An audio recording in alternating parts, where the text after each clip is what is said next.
Hey Commanders, welcome back to Millionaire Monday. This week we are talking about a fascinating individual, and it is such a cool story, a funny story. So this individual several years ago went to law school. He worked super hard to put himself through law school, and he was in his third year at law school. Law school is 3 years. Final year, he was waiting, I think it was outside the dean's office. He was waiting outside the office and the receptionist. He was sitting by the receptionist and she got a phone call. And I don't remember if she overheard it or he saw her taking notes, but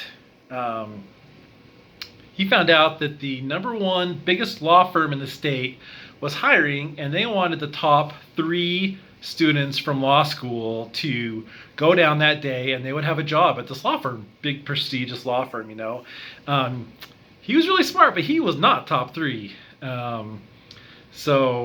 But since he was smart, he's like, I know what I'm going to do. So he leaves the dean's office, goes and gets in his car, drives to the law firm, goes in there and says, hey, I understand you're looking for some of the top students from law school at the university, so here I am. So they hired him, and he got a job there. Another amazing thing that happened in law school was he was involved in a poker game. People he was playing against were intoxicated and had a lot to drink, and I'm guessing this individual did too. But with this poker game, he was able to win quite a bit of property.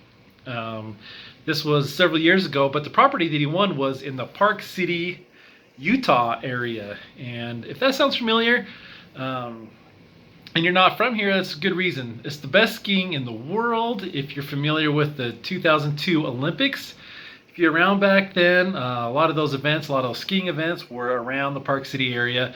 It's amazing, it's beautiful. It's grown a lot these last few decades, couple decades. But he had property up there that he won in a poker game. Now, I share millionaire stories to inspire you as to what to do. I'm not saying that you should play poker. No, I don't think that's the key. But it worked out really well for him because he used this property to make more money and invest in more property, and use that property to make more money. And eventually, he would buy condos, apartments. He bought a trailer park, and he would buy a condo, rent it out until he made so much money, and then he would use that money to purchase another one, and another one, and another one, and pretty soon that snowballs pretty quick. So he had quite a few rental properties that started from this poker game. He did finish law school. He was a brilliant attorney, did really good as an attorney, and he eventually gave up law because it wasn't worth it. He was spending so much time in real estate that he quit law, which is funny. He was very smart. He was very careful in his dealings. He had tons of friends, and a lot of friends that knew that he had money, and so he would get approached often with investment opportunities. People would come to him, and he was able to be very careful, scrutinize these, and take advantage of the best ones. And it seems like he almost never had a bad deal. He always won on these investment opportunities. And the awesome thing is, millionaires multiple times over, tons of money. But if you met him, he's just a normal guy, super friendly, super giving, drives an old car, wears old clothes, and I'm guessing that usually he has more money than everyone else in the room combined.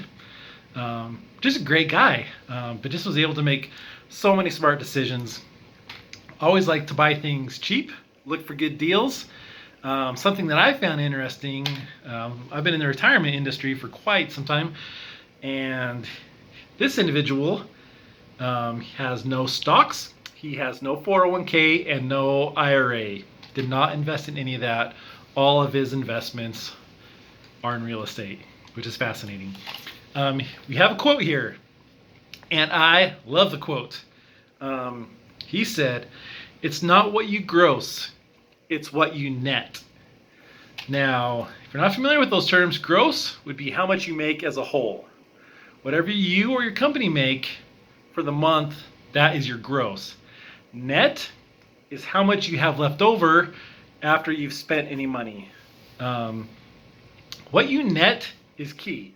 Your business might make $50 million a month, but if they spend $50 a month, at the end of the month, you have zero.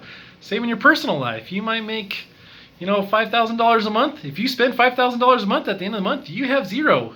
Your net is zero.